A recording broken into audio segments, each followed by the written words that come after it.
দেখো কেমন ঈমান এনেছে নবীর সাহাবারা, সে যুগের সাহাবারা। দেখো কেমন ঈমান এনেছে নবীর সাহাবারা, সে যুগের সাহাবারা। হযরত বেলাল এনেছে ঈমান কত কষ্ট করে, মরুভূমির গরম বালুতে তাজা রক্ত ঝরে। হযরত বেলাল এনেছে ঈমান কত কষ্ট করে, মরুভূমির গরম বালুতে তাজা রক্ত ঝরে। তবুও বেলাল ছাড়েনি কালেমা, পড়ে লা ইলাহা ইল্লাল্লাহ। দেখো কেমন ঈমান এনেছে।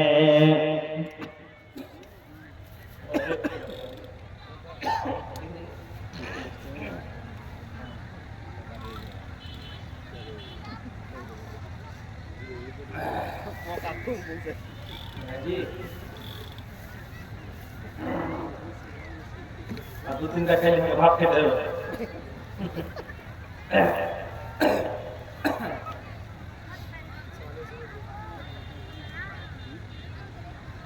দেখো কেমন ঈমান এনেছে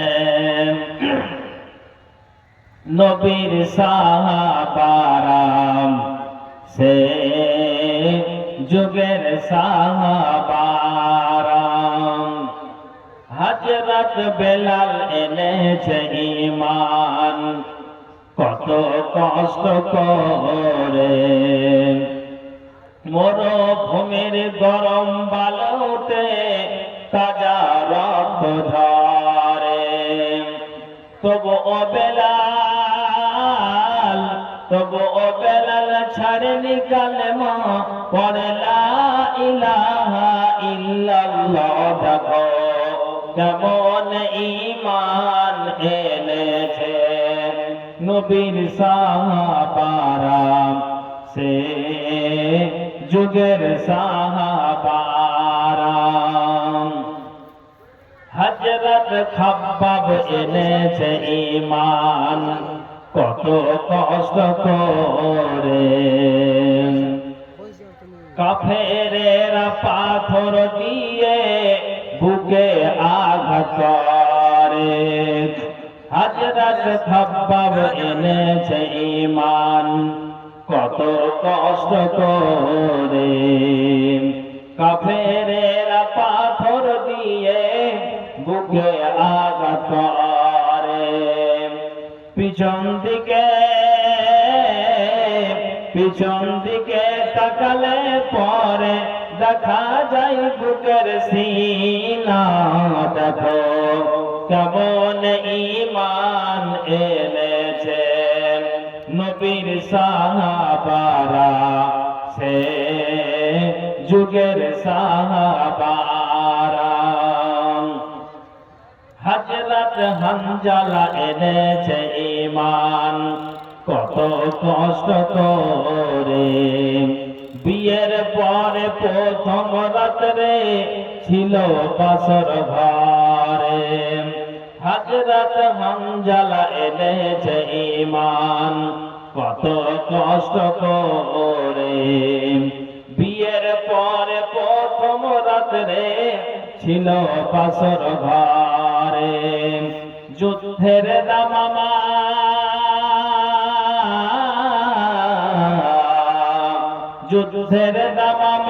উঠল বেজে হলো না গোসল করা। দেখো কেমন ঈমান এনেছে নবীর সাহাবারা, যুগের সাহাবারা হযরত আলী নবীর জামাতা থাকেন কুফা শহরে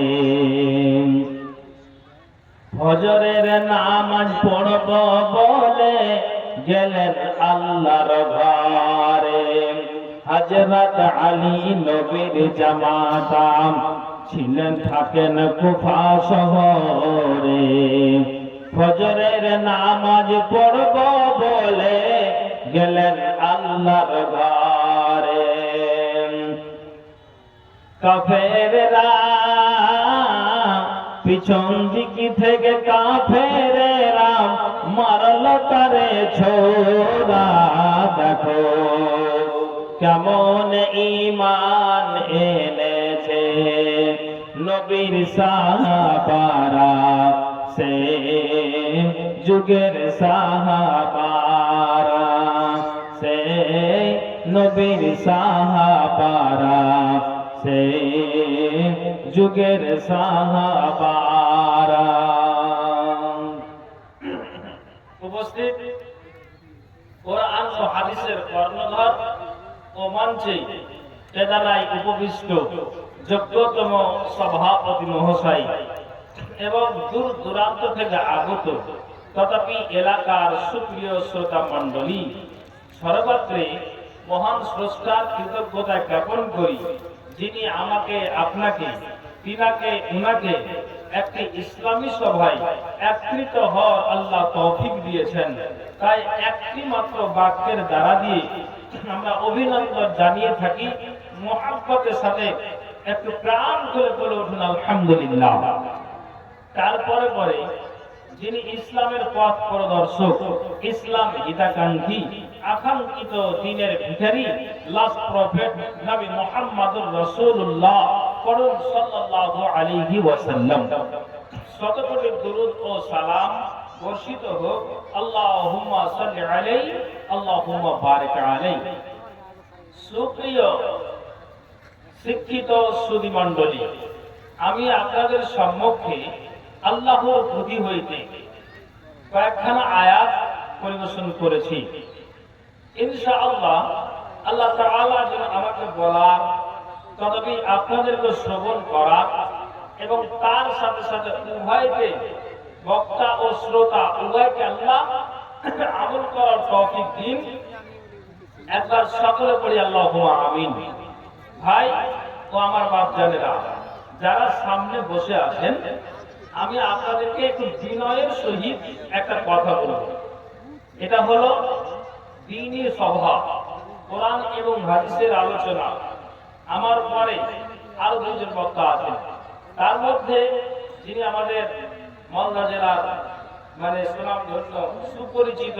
জনপ্রিয় তো আমরা সকলেই জানি আমি নাম না বললে আপনারা অলরেডি বুঝে গেছেন তো আচ্ছা বলুন তো আপনারা আলেম ওলামাদেরকে ডেকেছেন আর আপনারা এইভাবে থাকবেন দেখেন বাজারে মানে একটা পা আপনি উঠিয়ে আর একটা কোথায় রাখবেন আপনি জায়গা পাচ্ছেন না ঠিক বলছি না ভুল বলছি বলুন ওইদিকে দেখছি এইদিকে দেখছি শুধু বাজারেই ভিড় তো যাকে যা করছে করতে দিন কিন্তু আমি আপনাদেরকে বলবো যে কটা মানুষ আপনারা এই সামনে বসে আছেন তো এটা তো আল্লাহর রাস্তে দুটি কথা শুনবেন শুনবেন না ইনশাআল্লাহ শুনবেন আমি আপনাদেরকে বিনয়ের সহিত বলছি একটু আপনারা একটু সভাটাকে একটু গচ্ছিত করে দেন এটা আমি অনুরোধ করছি ভাই যারা ওই দিকে আছেন একটু চলাচল দেখে ভালো লাগলো লোকের সংখ্যা কম কাজে আমি বলছি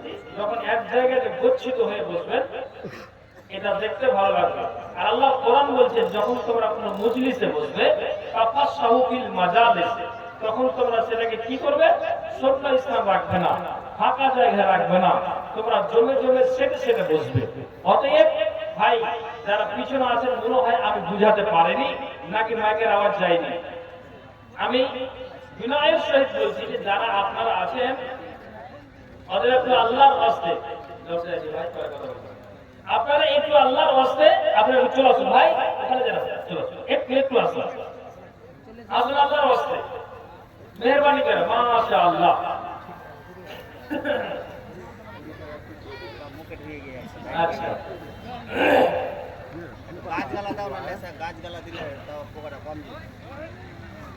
আচ্ছা আচ্ছা ভাই বসে যান, তারপরে কিছু আলোচনা আপনাদের সম্মুখে শুনিয়ে দেওয়া যাক। ভাইজান, আমি একটা আয়াত পড়েছি, আল্লাহ বলছেন, ভালো করে শুনেন আর ভূমিকা লম্বা করব না। মাশাআল্লাহ, এবার পড়েন তো ভাই আমার সাথে, সুবহানাল্লাহি ওয়া বিহামদিহি। আওয়াজ মুখ আওয়াজ হয় না নাকি? বল সুবহানাল্লাহি ওয়া বিহামদিহি সুবহানাল্লাহিল আযীম।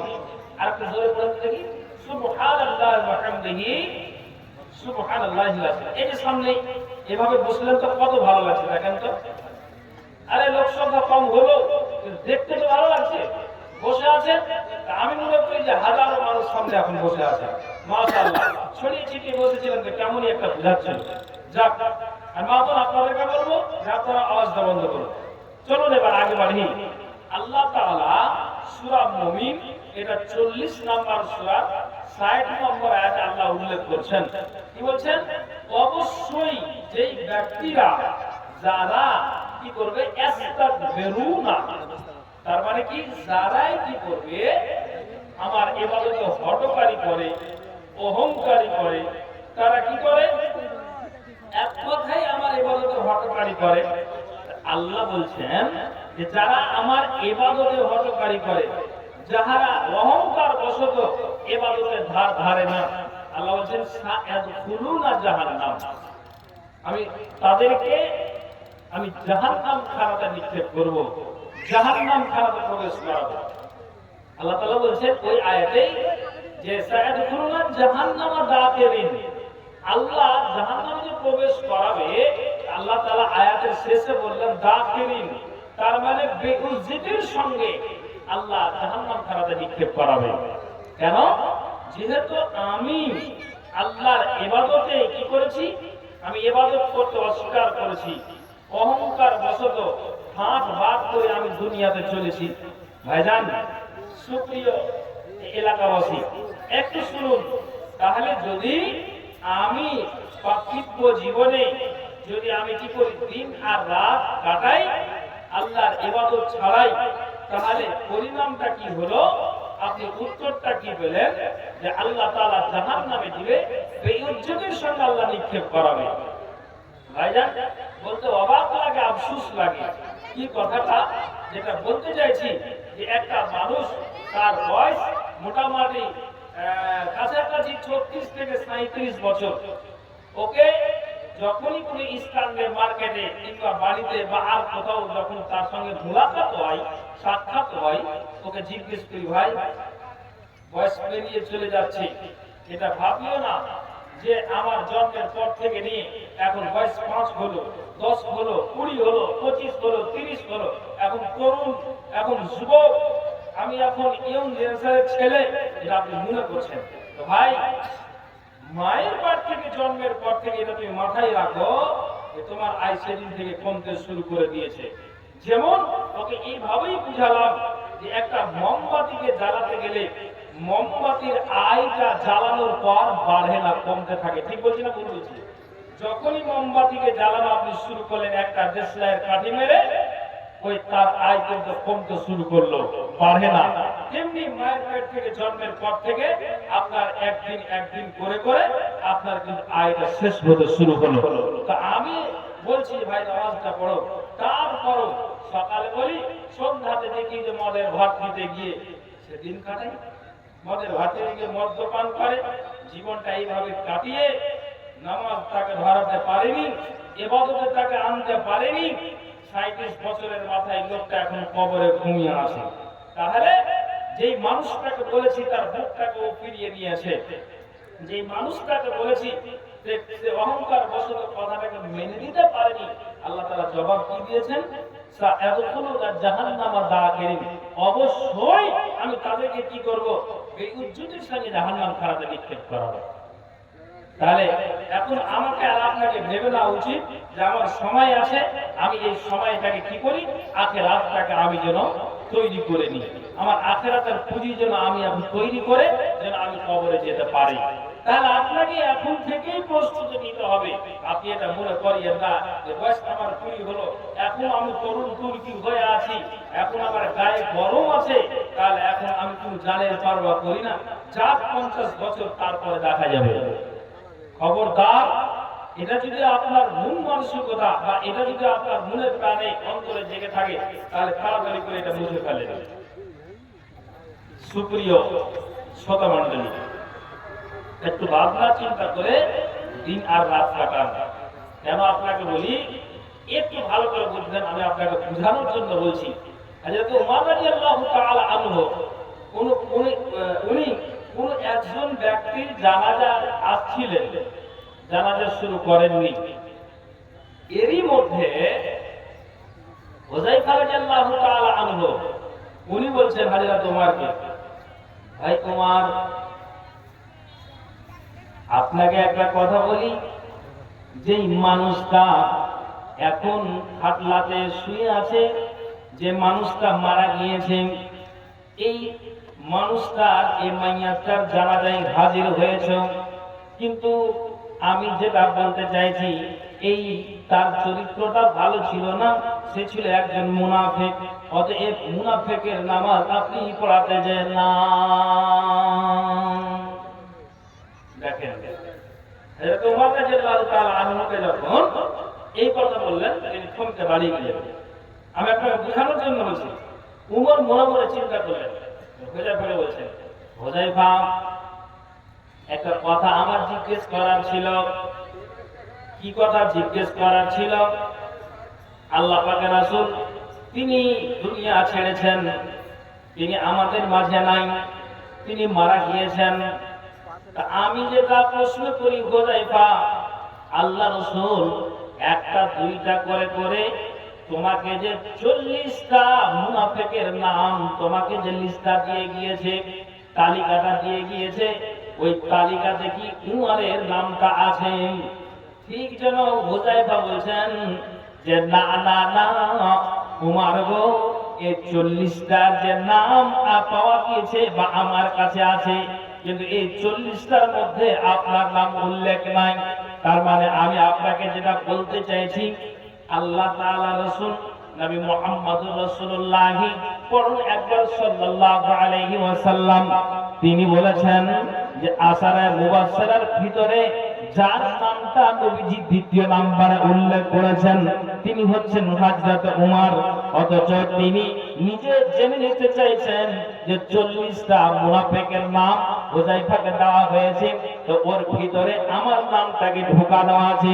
কেননা যদি এই নামটার ভিতরে 40টার ভিতরে আমার নামটা আছে, তাহলে কিয়ামতের দিন হযরত ওমর বরবাদ হয়ে যাবে। 50,000 বছরের দিনটা একটা ভয়াবহ দিন, কঠিন দিন। ওই দিনে ওমর যেন বেইজ্জত হয়ে যাবে। কাজেই যেন আমি এটা জেনে নিতে চাইছি।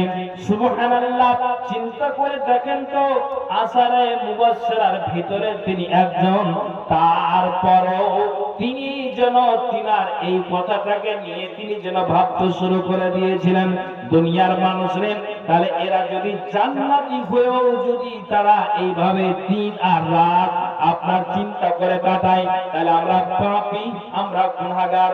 আপনাকে যদি বলা যায় এখনো সময় আছে, নামাজটাকে ধরে নাও, আপনাকে বলা যায় এখনো সময় আছে, রমজান মাসের সিয়ামটাকে পালন করো, যখন রমজান মাস হাজির হয়ে যায় আপনার যেন মুখটা বলা মাত্র যেন আপনি ফিরিয়ে নেন। আল্লাহ তাআলা এটাই বলতে চাইলেন, যারা এই রকমের আচরণ করবে, জালসা জুলুসে শোনার পরে মুখটাকে ফিরিয়ে নিল, জুমার খুতবা ইমামের মুখ থেকে শোনার পরে মুখটাকে ফিরিয়ে নিল, আল্লাহ তাআলা বলছেন যারা এইভাবে শোনার পরে এড়িয়ে যায়, আল্লাহ তাআলা জানালেন সায়াদখুলুনা জাহান্নামা দাখিরিন, ওই ব্যক্তিদেরকে বেইজ্জতির সঙ্গে জাহান্নাম খানাতে নিক্ষেপ করা হবে। জি, এখন আপনি বুঝতে পারেন না, টেরটা আপনি কখন পাবেন? মরে যাওয়ার পর। সময় আছে, কিন্তু আমি এটাকে কিছু মনেই করি না। আপনি কিভাবে টের পাবেন, এটা আমি হাদিস আপনাকে শোনাচ্ছি। কি হাদিস? ভালো করে শুনবেন। নবীজি বলছেন, عن عبد الله بن عمر قال قال رسول الله صلى الله عليه وسلم إن أحدكم إذا مات عرض عليه مقعده بالغداة والعشي إن كان من أهل الجنة فمن أهل الجنة وإن كان من أهل النار فمن أهل النار। হযরত উমর থেকে বর্ণিত, তিনি বলেন রাসূল সাল্লাল্লাহু আলাইহি ওয়াসাল্লাম তিনি যেন ইরশাদ করেছেন, কি বলেছেন, যখন তোমাদের মধ্যে কোনো মানুষ মারা যায় তখন তাকে যেন তার যেন স্থায়ী স্থানটি সকাল সন্ধ্যা তার সামনে পেশ করা হয়।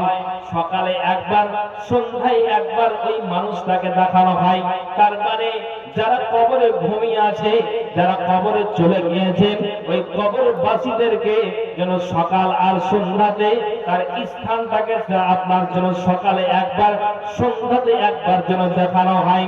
নবীজি বলছেন ইন কানা মিন আহলিল জান্নাতে ফামিন আহলিল জান্নাতে, যদি ওই মাইয়াতটা যে কবরে ঘুমিয়ে আছে, শুয়ে আছে, যদি জান্নাতি হয়, তার মানে বুঝে নিতে হবে যে যখন ওই মাইয়াতটা একটা দুইটা করে করে কবরে তিনটি প্রশ্নের উত্তর যখন তার সঠিক হয়ে যাবে, জেনে নিতে হবে যে কবরে নববধূর মতো কিয়ামত পর্যন্ত সে ঘুমিয়ে থাকবে।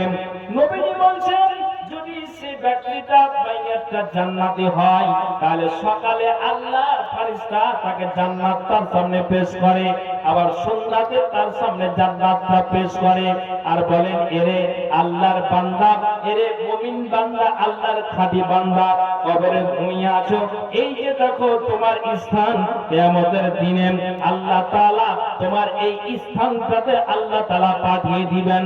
কেননা তুমি যা করেছো, তুমি আল্লাহর ইবাদত হবে করে করনি, রাতে উঠে তুমি তাহাজ্জুদের নামাজ আদায় করেছো, 5 ওয়াক্ত নামাজ যখনই মুয়াজ্জিন মসজিদে আযান দিয়েছেন, সঙ্গে সঙ্গে তুমি তোমার বিছানাটাকে ছেড়ে দিয়ে, লেহাবটাকে ছেড়ে দিয়ে, ঠান্ডার মৌসুমে তুমি সেটাকে জানের পরোয়া করনি, সুন্দর করে ঠান্ডার সময় আপনার ঠান্ডা পানি দিয়ে উযু বানিয়ে তুমি আল্লাহর ঘরে গিয়েছো। এই যে আল্লাহকে যে তুমি সময় দিয়েছো, তোমার ইবাদতে আল্লাহ খুশি হয়েছেন, কাজেই তুমি যাও, এটা তোমার সুখময় স্থানখানা, এখানে তোমাকে আল্লাহ তাআলা কিয়ামতের দিন এই স্থানে আল্লাহ তোমাকে জায়গা দিবেন। নবীজি বলেছেন যখন ওই মাইয়াতকে অর্থাৎ ওই জান্নাতি ব্যক্তি কবরবাসীকে জান্নাতটা দেখানো হয় সকালে আর সন্ধ্যায়, তখন হাদিসে এসেছে আপনার যেন ওই মাইয়াতের যেন অন্তরটা খুশিতে আটখানা হয়ে যায়। কেন? সুবহানাল্লাহ, একটা আরামে আছি, আর ঠিক সকালে আর সন্ধ্যাতে আমার সামনে যে পেশ করা হচ্ছে, আমাকে এই সুখময় স্থানখানাতে দেওয়া হবে, তখন যেন তাদের হৃদয়টা আরো খুশিতে আটখানা হয়ে যায় যে আমি আরামদায়ক জায়গাটা আমি যেন নিশ্চিত কিয়ামতের দিন আমি পাচ্ছি, যেটা ভয়াবহ কঠিন দিন, সেই দিনটাতে। আবার কিন্তু নবীজি বলছেন ওয়া ইন কানা মিন আহলিন নারে ফামিন আহলিন নারে, যদি ব্যক্তিটা জাহান্নামী হয়, তাহলে ওই পাপিষ্টি ব্যক্তিটাকে সকালে একবার, সন্ধ্যায় একবার তার সামনে জাহান্নামটাকে পেশ করা হয়, দেখানো হয়, এরে পাপিষ্টি আল্লাহর বান্দা, এই দেখো এই যে তোমার সামনে আগুনটাকে যেন দেখানো হচ্ছে, জাহান্নামের আগুন, ওই আগুনে তোমাকে আল্লাহ তাআলা ভরে দিবেন। নবীজি বলছেন যখন ওই কবরবাসী পাপিষ্টি বান্দাকে যখন সকালে একবার জাহান্নাম খানা দেখানো হবে, সন্ধ্যাতে যখন দেখানো হবে বা দেখানো হয়, তখন নবীজি বলছেন যা তারা ছিল তার চাইতে দ্বিগুণ তারা আতঙ্কিত হয়ে যাবে। কেন হয়ে যাবে? যে আল্লাহু আকবার, এরকম একটা কঠিন জায়গাতে আমার স্থান, যে আমাকে কিয়ামতের দিনে হিসাব ক্লিয়ার হয়ে যাওয়ার পরে আমি এখানেই বুঝতে পারলাম যে আমাকে সে লাল ঘরে যেতে হবে। তাহলে মরে যাওয়ার পর মানুষ টের পাবে যে হ্যাঁ, যে আমার স্থায়ীটা, আমার স্থানটা কোনখানে হবে। ভাইজান, তাহলে এখন আমার আল্লাহ তাআলা জ্ঞান দিয়ে রেখেছেন, যথেষ্ট আল্লাহ তাআলা জ্ঞানবান বুদ্ধিমান ব্যক্তি, তাহলে আমরা যদি এইভাবে দিন আর রাত কাটাই, ইবাদতের ধার যদি নাই ধারি, তাহলে আপনি বলুন যে আমাদের দিন আমাদের প্রতিফলটা কি হবে, কি হবে? আপনি চিন্তা করুন। এই জন্য আমি পূর্বে শুরুতে হযরত উমর রাদিয়াল্লাহু তাআলা আনহুর কথাটা বললাম যে আশারে মুবাশশারের ভিতরে তিনি একজন।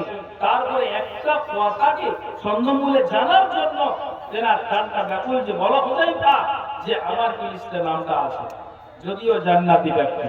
সুবহানাল্লাহ। তাহলে আমরা পাপী গুনাহগার, আমরা তাহলে কোন জায়গায় দাঁড়িয়ে আছি? কখন আমাদের জ্ঞানটা আসবে? হায় আল্লাহ, তাহলে মাথায় উঠান যেন আমরা আল্লাহর ইবাদত থেকে যেন আমরা এড়িয়ে না যাই। জি, মসজিদ আজান হওয়া মাত্রই আল্লাহর ঘরে যান, 10 মিনিট অন্তত আল্লাহকে সময় দিন। তারপরে আপনার দুনিয়ার কোনো কাজ আছে, আপনার পরিবারের সংসারের কাজ আছে, আবার এসে আপনার কাজে আপনি যুক্ত হয়ে যান। কিন্তু আল্লাহর ইবাদত ছাড়া খবরদার পা বাড়ালে কিয়ামতের দিন আমাকে আর আপনাকে ওই লজ্জিত লাঞ্ছিত অবস্থাতেই আমাকে আর আপনাকে বসবাস করতে হবে। কেন? নবীজি বলছেন, আদি ইবনে হাতিম থেকে হাদিসটি বর্ণিত, আল্লাহ পাক রাসূল বলছেন, মা মিনকুম মিন আহাদিন ইল্লা সায়ুকাল্লামুহু রাব্বুহু লাইসা বাইনাহু ওয়া বাইনাহু তারজুমানুন। ঠিক আল্লাহ পাক রাসূল বলছেন, আল্লাহ এবং বান্দা যেন কথা বলাবলি হবে। আল্লাহ বান্দার সাথে কথা বলবেন, বান্দা আল্লাহর সাথে কথা বলবেন, মাঝখানে কোনো দোবাজি থাকবে না, পর্দা থাকবে না। যেমন এইটা সুন্দর করে আপনি প্যান্ডেলটাকে মধ্যখানে একটা চাদর দিয়ে, কাপড় দিয়ে আপনি যেইভাবে হোক না কোনো ঘেরাও করে দিয়েছেন, আড়াল করে দিয়েছেন, মায়েদের চেহারাটা দেখতে পাওয়া যায় না। আমরাও কেমন মায়েরা দেখতে পাই না, মধ্যখানে একটা পর্দা পড়ে আছে। ঠিক নবীজি বলছেন যে আল্লাহর সাথে বান্দার কথা হবে, কিন্তু মাঝখানে কোনো দোবাজি থাকবে না, কোনো পর্দা থাকবে না। নবীজি বলছেন, কিন্তু ওই বান্দাটা দাঁড়িয়ে থেকে বা আনজুরু আইমানা মিনহু ফালা ইয়ারা ইল্লা মা কাদ্দামা, যখন সে ওই ব্যক্তিটা, যে ব্যক্তি আল্লাহর সাথে কথা বলছেন, যখন সে আপনার ওই ডান দিকে তাকাবে, ডান দিকে তাকাতে গেলে পূর্বে কি আমল আপনার করে এসেছে, কি আমল করে এসেছে আল্লাহর খাতাতে জমা আছে, আপনার ওই আমলগুলো যখন ওই দিকে ডান দিকে তাকাবে, তখন তার পূর্বের আমল সমস্ত কিন্তু সে আপনার জন্য দেখতে পাবেন। হায় আল্লাহ, আমি 25 বছরের মাথায় আমি দেগুন গ্রামে একটা মানুষকে বিনা অপরাধে হত্যা করেছি, মার্ডার করেছি। হায় আল্লাহ, 30 বছরের মাথায় একটা নারীকে আমি ধর্ষণ করেছি, তার ইজ্জত আমি লুটেছি। সুবহানাল্লাহ, এতিমের মালকে ভক্ষণ করেছি। আল্লাহ, তুমি আমার গায়ে তুমি আমার রক্ত দিয়েছিলে, জানের পারওয়া করেনি, নিজের ভাইয়ের জমিটাকে আমি আলদা দিয়ে খেয়েছি। নবীজি বলছেন, ওই ব্যক্তিটা যখন ডান দিকে তাকাবে, তখন যেন তার পূর্বে পাঠানো আমলগুলো সব দেখতে পাবে। আবার আল্লাহ পাক রাসূল বলছেন, ফাআনজুরু আসহামা বিনহু ফালা ইয়ারা ইল্লা মা কাদ্দামা, আবার যখন বাম দিকে তাকাবে, তখন পূর্বে পাঠানো আমলগুলো সব কিন্তু দেখতে পাবে। আপনি যা করেছেন, ভালো করেছেন, মন্দ করেছেন, সমস্ত কিছু ডান দিকে তাকাবেন পূর্বে পাঠানো আমল ছাড়া, আর আপনি কিছুই দেখতে পাবেন না। বাম দিকে তাকালে পূর্বে পাঠানো আমল ছাড়া আর কিছু আপনি দেখতে পাবেন না। নবীজি আমার বলছেন,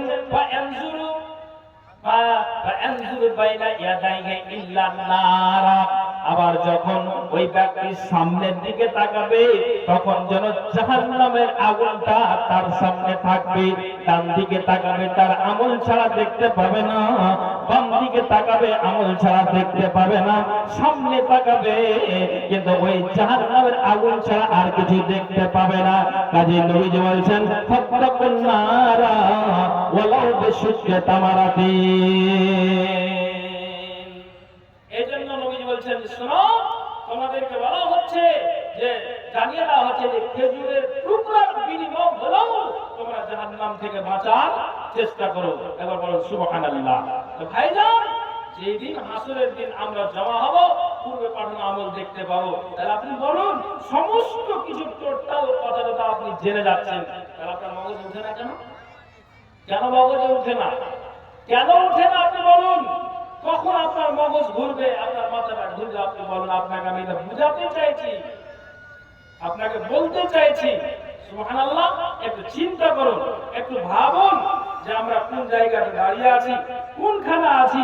যে আল্লাহ, যে আপনার তো অন্তত এটা মগজে করা দরকার যে আল্লাহজি এতদিন যা করেছি করেছি না, আল্লাহ জীবন আর অন্যায়তে যাব না। আল্লাহ আপনি আমার জীবনে ভুল করে কমবে, আপনি বলেছেন? বলেছেন? যদি বলে হ্যাঁ বলছি, ভালো, আলহামদুলিল্লাহ, ভালো কথা, ভালো কথা। আচ্ছা, আপনাকে আমি একটা কথা বলি, আমার সাথে একটু কথা বলবেন। জীবনে আল্লাহ পাকের রাসূল কোনদিন মানুষকে কাউকে কোনদিন মানে ধোঁকা দিয়ে কথা বলেছেন কি না? বলবেন আপনি, বলুন, একটু বলুন। কথা বলছেন নাকি? খরচ পার হয়ে গেলে তো ভাই লেগেছে নাকি? হ্যাঁ, বলছি কোনদিন মানুষকে ধোঁকা দিয়েছে আল্লাহ রাসূল? হ্যাঁ বলবেন। কোনদিন তাই একটু হ্যাঁ না জোরে বলবেন, দেয়নি। মানুষকে মিথ্যা কথা বলেছেন কোনদিন? না, বলেনি। আচ্ছা, এবার আপনাকে আমি বলি, তিনি হচ্ছেন শেষ নবী জনাবে মুহাম্মদুর রাসূলুল্লাহ। এটা আওয়াজ দিয়ে পড়ুন সাল্লাল্লাহু আলাইহি ওয়াসাল্লাম। সেই নবী, নবীজি আব্দুল্লাহ ইবনে শিখর বলেন, আতাইতু রাসূলুল্লাহি সাল্লাল্লাহু আলাইহি ওয়াসাল্লাম, আমি জনাব নবীজির দরবারে আসলাম, নবীজির কাছে আসলাম।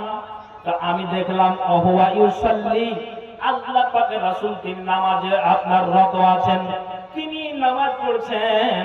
আর আমি আব্দুল্লাহ ইবনে শিখর ওই মতো অবস্থায় রাসূলের কাছে হাজির হয়েছি, নবীজি নামাজ পড়ছেন।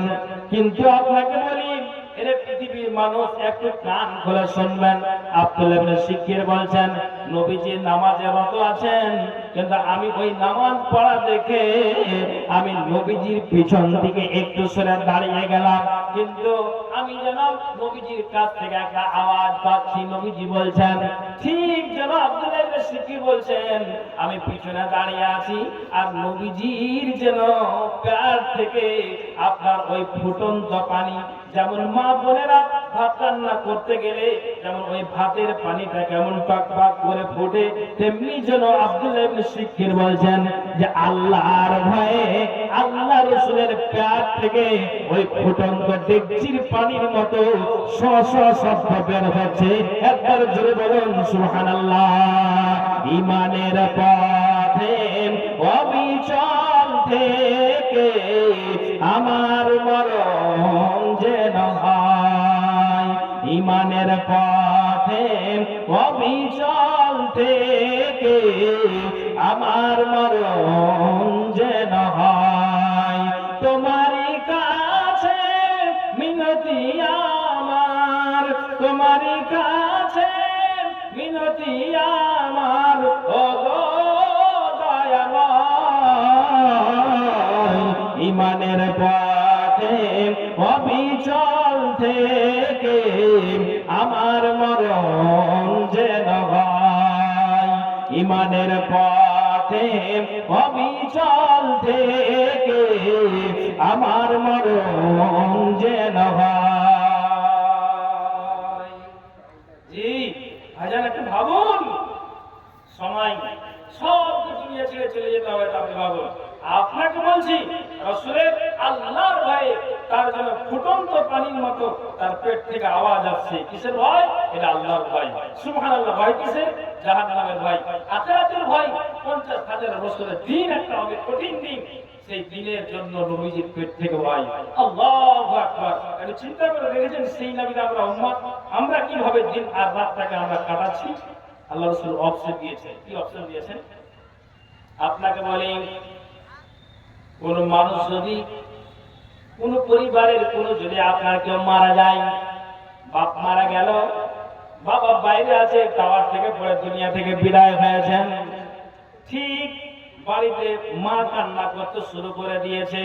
স্বামী চলে গেল, বাবা আপনার মারা গেল, নিজের ছেলে সন্তান কান্না শুরু করে দিয়েছে, নাতনি কাঁদে, পোতারা কাঁদে, সবাই কাঁদে, দাদু চলে গেল, নানা চলে গেল, এইভাবে কান্না করে।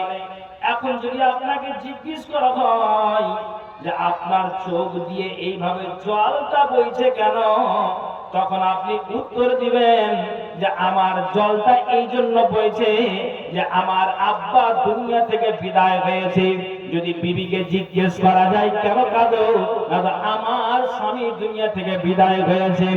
যদি নাতনিকে জিজ্ঞেস করা যায় কেন কাঁদো, না তো বলবে যে আমার নানা দুনিয়া থেকে বিদায় হয়েছেন। তাহলে কারণটা বুঝতে পারলেন কেন কান্না করেন, না তো আমার আব্বা আমার দাদু আমার নানা দুনিয়া থেকে বিদায় হয়েছেন। কিন্তু নবীজি বলছেন ওয়া আন আবি হুরায়রা রাদিয়াল্লাহু তাআলা আনহু قال رسول الله সাল্লাল্লাহু আলাইহি ওয়াসাল্লাম, আবু হুরায়রা থেকে বর্ণিত নবীজি বলছেন লা ইয়ালজুন নারা রাজুলুন বা'তা মিন খাশিয়াতিল্লাহ। আল্লাহ পাক রাসূল বলছেন শুনে রাখো, এটা দুনিয়ার কান্না নয়, কোন মায়ের জন্য বাবার জন্য কান্না নয়, কোন মুসিবতের জন্য কান্না নয়। যদি কোন ব্যক্তি আল্লাহর ভয়ে তার দুই চোখ দিয়ে যদি জল তাকে বাইয়ে দেয়, আল্লাহর ভয়ে যদি তার চোখ দিয়ে পানি চলে আসে, তাহলে আল্লাহ রাসূল বলছেন ওই ব্যক্তিটাকে জাহান্নামের আগুন স্পর্শ করবে না। একবার জোরে বলেন সুবহানাল্লাহ, বলেন না সুবহানাল্লাহ। যদি আল্লাহর ভয়ে বলছেন না একজন নারা রাজুলুন বাকা মিন খাশিয়াতিল্লাহ, জাহান্নামের আগুন স্পর্শ করবে না যদি আল্লাহর ভয়ে ব্যক্তিটা কেঁদে দিতে পারে বা আল্লাহর ভয়ে যদি কাঁদে, তাহলে সত্যি এই জাহান্নাম আমাদেরকে গ্রাস করবে না। পৃথিবীর মানুষ একটু চিন্তা করে রাখুন, আপনার বলবেন আপনি মৌলানা এইটা কঠিন দিন, কি এমন একটা দিন হবে, কত বড় ভয়াবহ দিন হবে, কি হবে এই হবে সে, আপনি একটু চিন্তা করে রাখুন। দিন আর রাত কাজে আপনি পা ফেলছেন, আপনার মগজে সদা সর্বদা, আমার মগজে সদা সর্বদা এই চিন্তাটা আছে। কি চিন্তা আপনি বলেন তো?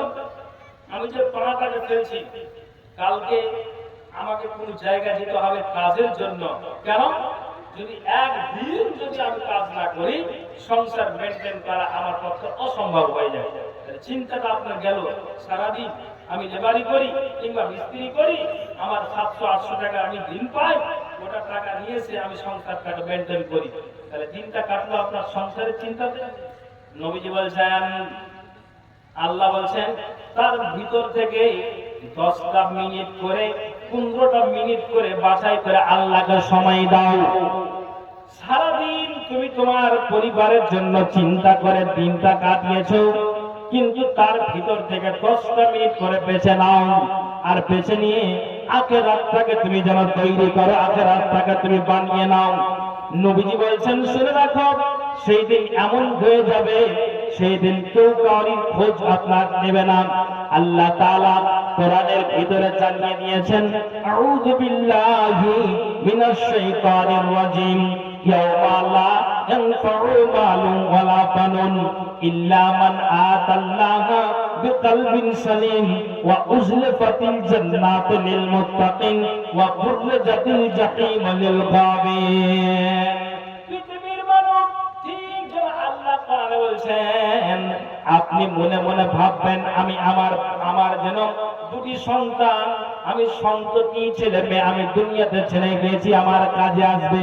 নবীজি বলছেন, আল্লাহ কোরআন বলছেন না, ইয়াউমা লা ইয়ানফাউ মালুন ওয়ালা বানুন, সেদিন ধন সম্পদ সন্তান সন্ততি কিছুই কাজে আসবে না, ইল্লা মান আতাল্লাহা বিকলবিন সালিম, যারা আল্লাহর কাছে অন্তঃকরণ বিশুদ্ধ অন্তঃকরণ নিয়ে হাজির হবে, পরিষ্কার দিল নিয়ে হাজির হবে, এক কথা বিশুদ্ধ অন্তর নিয়ে যারা আল্লাহর কাছে হাজির হবে তারাই হবে কামিয়াব। আল্লাহর কোরআন বলছেন, যদি ওই ব্যক্তিটা সত্যি সত্যি আল্লাহর ইবাদতে দিন আর রাত কাটিয়ে যদি আল্লাহর দরবারে হাজির হতে পারে, আল্লাহ তোমার ইবাদতে খুশি হয়েছে, আমার ইবাদতে খুশি হয়েছে, আল্লাহ বান্দার ইবাদতে খুশি হয়েছে, ঠিক যেন আল্লাহ বলেছেন আল্লাহ খুশি হয়ে যাওয়ার কারণে কিয়ামতের দিনে ওয়া উযলিফাতিল জান্নাতু লিল মুত্তাকিন, ওই বান্দার সম্মুখে একবারে নিকটে যেন আল্লাহ তাআলা জান্নাত থেকে হাজির করে দিবেন। তারপরে আল্লাহ তাআলা বলেন, যদি আমি ইবাদত থেকে ছিটকে যাই, আমি ইবাদতের ধার ধারি না, আমি যেন আল্লাহর কথাকে আমি এড়িয়ে চলি, নবীর বিধানটাকে আমি এড়িয়ে চলি। আল্লাহ তাআলা বলেন, এই যারা এইভাবে বিধানটাকে এড়িয়ে চলে, জালসা জুলুসে যখন আলোচনা করা হয় তখন বলার পরে যখন আপনার ঠিক যেন জালসার সভাটা শেষ হয়ে যায়, তারপরে যখন জিজ্ঞেস করা যায় মসজিদে আযান হলো, ফজরের সময় হয়ে গেল, মুয়াজ্জিন আযান দিচ্ছে, এবার আপনি ঘুমিয়ে থাকলেন, তার মানে বুঝে নিতে হবে আপনি 4 ঘন্টা 5 ঘন্টা ধরে যা আপনি বক্তব্য শোনার পরে ফজরের ঘুমটা আপনি ভাঙাতে পারলেন না। আল্লাহ তাআলা বলছেন যারা এইভাবে আমার ইবাদতে হটকারি করে দিন আর রাত কাটায়, আল্লাহ তাআলা জানিয়ে দিলেন ওয়া বুরজাতিল জাহিম লিল গাবিন, ওই বান্দার সম্মুখে আল্লাহর জাহান্নাম খানা হাজির করা হবে। ভাইজান একটু ভেবেছেন যে আমি কিভাবে দিন আর রাতটা আমি কাটাচ্ছি? আল্লাহু আকবার। একটু ভাবুন, চিন্তা করুন যে আজ আছি, কাল আমাদেরকে দুনিয়া ছেড়ে চলে যেতে হবে। আমি আপনাকে একটা কথা আমি আপনাকে বলছি যে একজন ব্যক্তি, আমাদের মালদা জেলার একজন কোন ব্যক্তির কথা আপনাকে বলছি, কোন একজন ব্যক্তি আপনার ওই গুজরাটে চাকরি করছিল, 2036 বাচ্চারা চাকরিটা সে রিটায়ার করতো, তো তাকে অফিসার বলে দিয়েছে তোমাকে দাড়িকে পুরো একবারে কেটে দিতে হবে আর হেয়ার স্টাইলে থাকতে হবে। শুনো, এখানে যা নিয়ম নীতি বলা হবে সেইভাবেই চলবে। বলছে মাওলানা নামাজ পড়ি তো খুব চুপে সারে, খুব কঠিন, খুব কষ্ট হয়, তারপরেও কিন্তু যেইভাবে হোক না কেন আল্লাহ ইবাদতে 10 মিনিট একটু চুপে সারার সময় দিয়ে দিই। কিন্তু যখন অফিসার দেখে নাই তখন কিন্তু পুরো একটা চাপ সৃষ্টি হয়ে যায়। একজন বড় মাপের আলেমকে জানতে গিয়েছিলেন এটা কি করা যায়। মাওলানা সরাসরি বলেন একটা উপায়, যদি আখিরাতটাকে বানাতে চাও তাহলে আমি তোমাকে এটাই কথা বলবো, তুমি চাকরি ছেড়ে দাও, তাছাড়া আর কোনো গতি নাই। বলছে মাওলানা যদি আখিরাতটাকে যদি বানাবার জন্য আমাকে দুনিয়া ছাড়তে হয়, চাকরি ছাড়তে হয়, তবুও আমি রাজি, কিন্তু আমি আখিরাত বরবাদ করব না।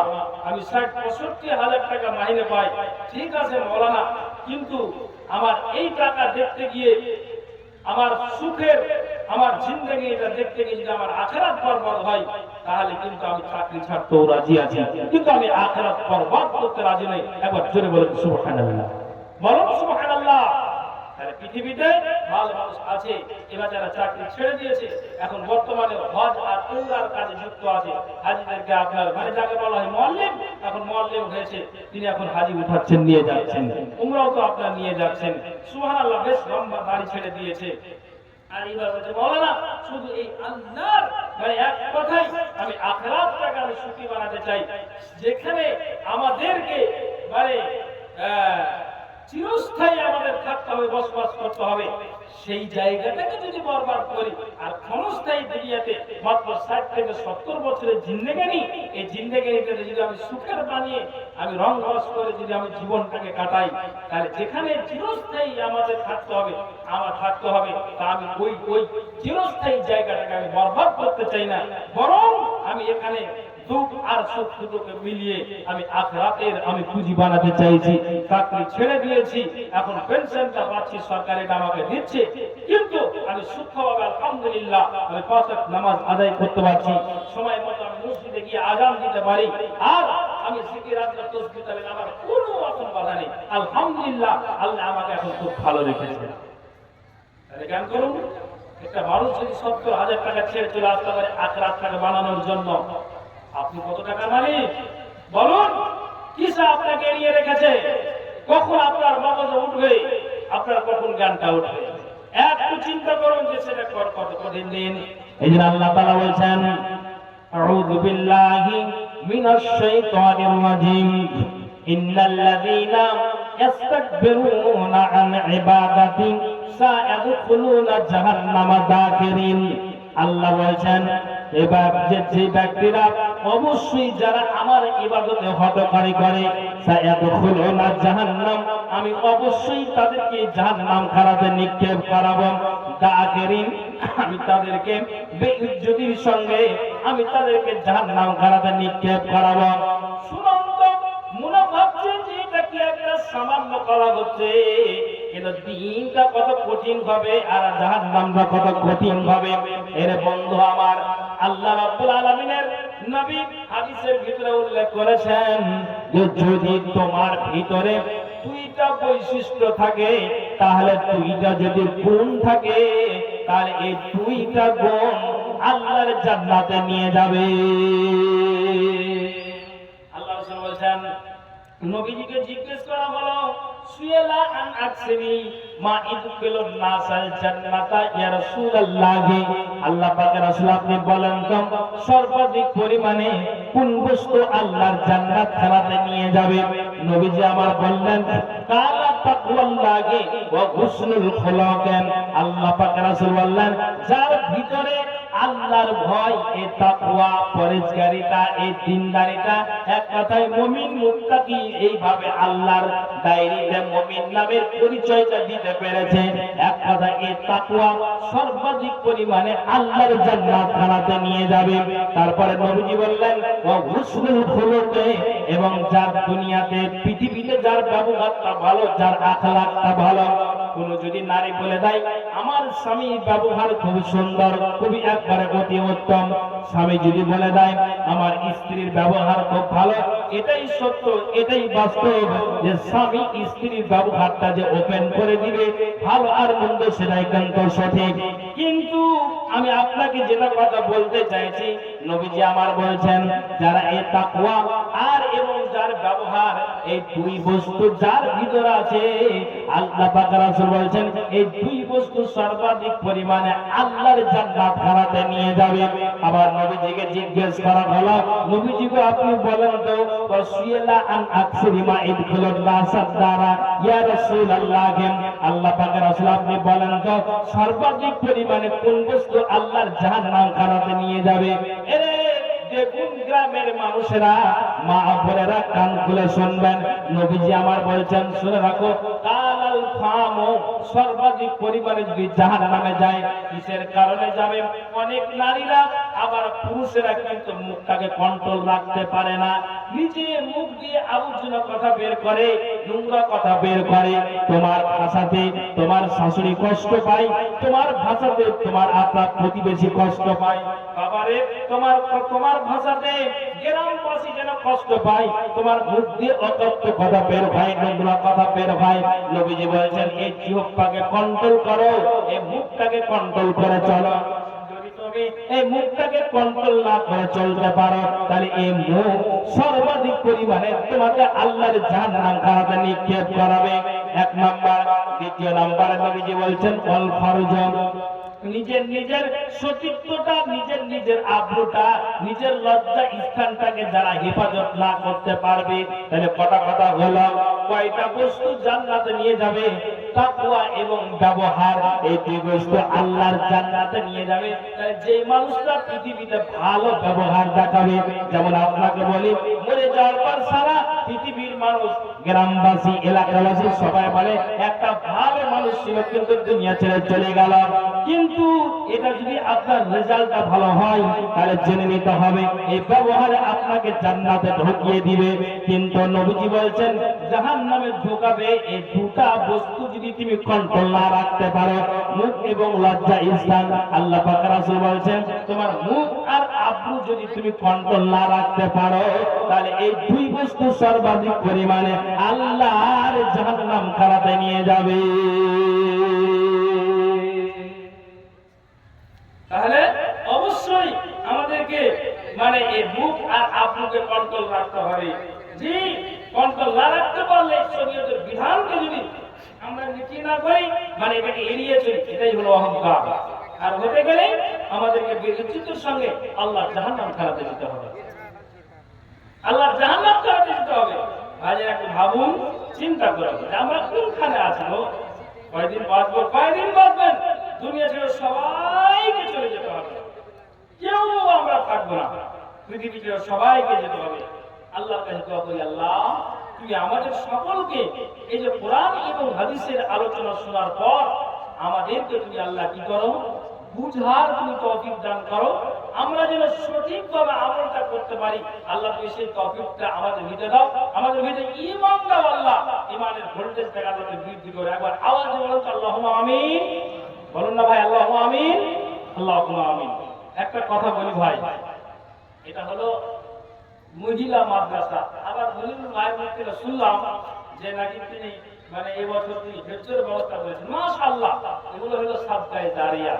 তাহলে তিনি যেই হিফজ মানে 30টা পারাকে আপনার আল্লাহর যে কোরআন, আল্লাহর পুঁথি, এই 30টা পারা যারা হাফেজ তারা মুকাম্মাল কোরআনটাকে মুখস্থ করে সিনাই তারা ওই 30টা পারাকে নিয়ে থাকে। তো এটা হেফজের ব্যবস্থা উনি করেছেন আমার মনিরুল ভাই। আমি আপনাকে বলবো ভাই যে একটা কথা বলি, এই যে মা বোনেরা যে আপনার পর্দার আড়ালে আছেন, একটা শুধু আপনার হাদিসের জন্য ভালো করে শুনবেন। স্বামীর সাথে আপনার হুনাইনের যুদ্ধতে রুমাইসা নামক একজন নারী, তিনি কিন্তু খঞ্জর নিয়ে দাঁড়িয়ে আছেন। ভালো করে শুনবেন, খঞ্জর নিয়ে দাঁড়িয়ে আছেন স্বামীর সাথে হুনাইনের যুদ্ধতে। আমি এটা কথা বলে একটু বুঝাতে চাইছি, মা বলে একটু খেয়াল করে শুনবেন। আল্লাহ পাকের রাসূলের নজরে পড়ে গেল যে রুমাইসা নামক এই নারী তিনি কি করছেন, খঞ্জর নিয়ে, একটা খঞ্জর নিয়ে যেন তিনি দাঁড়িয়ে আছেন। আল্লাহ বলছেন, রুমাইসা তোমার হাতে কেন খঞ্জর, তুমি তো একটা মহিলা মানুষ। সুবহানাল্লাহ। উত্তরটা কত সুন্দর। তিনি রুমাইসা বললেন, নবীজি গো, নারী হতে গেলে কি হবে? কেউ যদি আমার ইসলামের কোরআনের বিরোধিতা করে, কেউ যদি হাদিসের বিরোধিতা করে, এক কথায় শরীয়তের উল্টা করে, তোমার যদি বিরোধিতা করে, আল্লাহর যদি বিরোধিতা করে, তাহলে আমি এই খঞ্জরটা নিয়ে আসি। কোন দুশমন যদি আমার চোখের সামনে পড়ে যায়, তাহলে আমি এই খঞ্জরের দ্বারা দিয়ে আমি তার বুকটাকে চিরে দিব, পেটটাকে আমি ফেলে দিব। কিন্তু নবীজি গো, আমার চোখের সামনে একটা শরীয়তের উল্টা কাজ হবে, অপরাধ হবে, আমি রুমাইসা মহিলা এটা কখনো মেনে নিতে পারি না। সুবহানাল্লাহ। হুনাইনের যুদ্ধে এই নারী খঞ্জর নিয়ে দাঁড়িয়েছিলেন। কি বললেন? কোন দুশমনকে পেতে গেলে আল্লাহ পাকের রাসূল আমি তার বুকটাকে ছিঁড়ে দিব। এখন আমি বুঝাতে চাইছি, দ্বীনকে বাঁচানোর জন্য একজন নারীও সজাগ। এবার এর মানে আরো আমি ইতিহাসগুলো আছে, তা আমি শুধু এটাকে একটু ইঙ্গিত ইশারা করলাম, ইঙ্গিত ইশারা করলাম। তাহলে যেই নারী কোরআনকে বাঁচানোর জন্য, যেই নারী দ্বীন ইসলামকে বাঁচানোর জন্য তিনি প্রস্তুত, যে আমি যদি কোন দুশমনের হাতে মরে যাই শহীদ, মরব শহীদ, আমি শহীদের মর্যাদা পাবো। সুবহানাল্লাহ। সেই নারী খঞ্জর নিয়ে দাঁড়িয়ে আছেন হুনাইনের যুদ্ধতে। তাহলে যদি এত বড় একটা নারী একটা দুশমনকে পাবে বলে যে না পেতে গেলে তাকে ছিঁড়ে দিবে শুধু আখিরাতটাকে বানানোর জন্য, যাতে করে আখিরাত আমাদের বরবাদ না হয়, তাহলে এই মাদ্রাসা খুলে রেখেছেন। এটা আপনাদের ভাগ্য, আপনাদের সৌভাগ্য। সত্যি একটা মাদ্রাসা খুলে রেখেছেন, মানে এটা বিশাল ব্যাপার। তাহলে আপনাদেরকে আমাদেরকে আমি বলছি না যে আপনারা সবাই মানে মাদ্রাসাতে এসে আপনারা কি করবেন, বলছি যে আপনি 1 লক্ষ টাকা দিয়ে সহযোগিতা করুন, 2 লক্ষ টাকা দিয়ে মাদ্রাসায় সহযোগিতা করুন, আমি এটা নয়। আমি নারীর কথা বলে বোঝাতে চাইছি, যদি এইভাবে দিনটাকে বাঁচানোর জন্য একটা প্রচেষ্টা থাকে, তাহলে মাদ্রাসাকে বাঁচানোর জন্য একটা অর্থের দরকার আছে। তাহলে আপনারা অর্থের হাতটাকে, আপনার জন্য দানের হাতটাকে আপনাদের বাড়িয়ে দিতে হবে। আপনাদেরই মানে ওসিলাতে জারিয়াতে ইনশাআল্লাহ আল্লাহ তাআলা চালিয়ে দিবেন। যেহেতু এখানে হাফেজ কোরআন এবং আপনার বারাত মাদ্রাসা, কাজে আমি আপনাদেরকে বলতে চাইছি যে এখানে আমি কোনো নারীকে আর এই পুরুষকে দেখতে চাইছি কে আছেন, যে আমি মুনিদার শ্বশুর নজরুল ডাক্তার, উনি 2000 টাকা দিয়েছেন আলহামদুলিল্লাহ। ইকবালপুর থেকে আচ্ছা শফিকুল বেকার উনি 1000 টাকা দিয়েছেন আলহামদুলিল্লাহ। আল্লাহ জিয়াসা দিয়েছে, আল্লাহ দান দিয়েছে, মনে বসার উদ্দেশ্য পূরণ। তো ভাই অনেক কথা আছে। মহিলারা 1790, কিন্তু আমি মা বোনের কাছে এটা আশা রাখছি যে আমি থাকাকালীন 5000 টাকা ইনশাআল্লাহ হবে। এটা ধরে ইনশাআল্লাহ মা বোনের কাছ থেকে 5000 টাকা পাবো। তো ভাইজান আমি যেটা বলতে চাইছি কি, যে মহিলার কাছে আমি বলতে চাইছি যে যেখানে আসির বাবা উনি 500 টাকা দিয়েছেন আলহামদুলিল্লাহ। আর যেখানে এই মহিলারা আছেন, আমি বলবো যে মহিলারা একটু চাদরটা ধরো। ভাইজান আপনাদেরকে বলছি যে অন্তত 1,000টা টাকা এই নারীকে দেখেন হনায়ের যুদ্ধতে তিনি খন্দন নিয়ে বীর মুজাহিদের মতো দাঁড়িয়ে আছেন। আর আমি শুধু সহাজিগুলাই যে মাদ্রাসার জন্য বেশি না 1,000, 2,000, 5,000 টাকা করি। তাহলে আপনাকে বলছি এখানে কয়েকটা কলম 2,000 আর 1,500 এসেছে। আমি আপনাদেরকে বলছি সামনে যে কটা মানুষ বসে আছেন একটু আল্লাহর ওয়াস্তে যদি কি করেন 1,000 টাকা করে টাকা মাদ্রাসার জন্য যদি একটু মুক্ত হস্তে দান করেন, ইনশাআল্লাহ আপনার জন্য খাস করে আমি যেখানেই যাবো একটু দোয়া করবো। একটু আল্লাহর রাস্তা আসুন না, কোন আল্লাহর বান্দা আছে 500 টাকা হলেও আমি ইনশাআল্লাহ শুধু এই মাদ্রাসার জন্য হাত টাকা বাড়িয়ে দিয়েছি। কাজে আপনারা একটু আসবেন, এসে এই মাদ্রাসাকে একটু সহযোগিতা করবেন। একটু আল্লাহর রাস্তা আসুন, কোন আল্লাহর বান্দা আছে 500 টাকা হলে 5টা কলম দেখতে চাইছি। বলেন মাওলানা তো আমার কাছে নেই। আপনি নেই তো আপনি লিখিয়ে দিন, ইনশাআল্লাহ এটা পরে হয়ে যাবে। আপনি লিখে দিন। মা বোন আমি আপনাদেরকে বলবো যে আল্লাহর রাস্তে ওই চাদরগুলো ধরে একটু কালেকশনটা করে নিন। এটা আল্লাহর রাস্তে কালেকশনটা করুন, আল্লাহর রাস্তে করুন। যে যে যে মেয়েদেরকে দায়িত্ব দেওয়া আছে একটু চাদরটা নিয়ে পুরো প্যান্ডেলটা একটু ঘুরে যাও। জি তাড়াতাড়ি করে। আর এখন গোস্তের ব্যবস্থা করে 2,000 টাকা দিয়েছেন। আলহামদুলিল্লাহ। আল্লাহ যে আশা দান দিয়েছে মনের বাসনা উদ্দেশ্য আল্লাহ তে পূরণ করো। কি আশা দান দিয়েছে মাওলা জানি না, তুমি মনের উদ্দেশ্যকে আল্লাহ তে পূরণ করো। আমিন সুম্মা আমিন।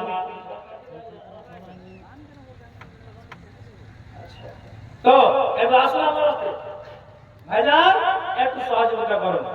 আল্লাহ এই যে আপনার জন্য এই তিনই মাদ্রাসা দিনী প্রতিষ্ঠান যেখানে আপনাদের একটা মানে এটা একটা মানে খুবই যেন একটা সুযোগ বা আপনাদের ভাগ্য, যেহেতু এখানে হিফজের ব্যবস্থাটা হয়ে গেল। অতএব আপনাদের ছেলেদেরকে মাদ্রাসায় হিফজে দিয়ে কি করবেন, কোরআনটা শিক্ষা দেওয়া হবে, কোরআন শিক্ষা দেওয়া হবে। অতএব আপনারা আসলে একটু আল্লাহর রাস্তায় আমি আপনাদের বলছি 1000 হলো 500, 200, 100 হলো আমি মাদ্রাসার জন্য একটু হাত থেকে একটু বাড়াচ্ছি, আপনারাও দাঁড়ান হাত থেকে একটু বাড়িয়ে দিন। জি আসুন আল্লাহর রাস্তায় আসুন, মেহেরবানি করে একটু আসুন, মেহেরবানি করে। ভাইজান এটা তো নিব তো মুসাফা করে না আমার দিয়ে দিয়েছি যেটা দিয়ে শুনেন না, চলে যান না, শুনেন আপনার চেহারাটা নিতে পারেছি কিছু দিতে পারবে না চেহারা তো দেখলে হয় না সব সময়। শুনেন না, চলে যান।